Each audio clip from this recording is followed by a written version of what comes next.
पर धुरी तो काम करे मोरे ऑर्गेजम ले रहा है। और पण मैसेज वाला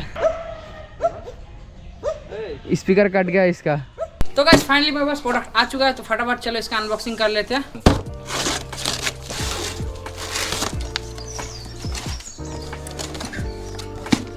तो पहले गाइस कुछ गाइडिंग मैनुअल्स, ये देखो पूरा बुक है इसके अंदर, तो इसको चलो साइड के रख लेते हैं।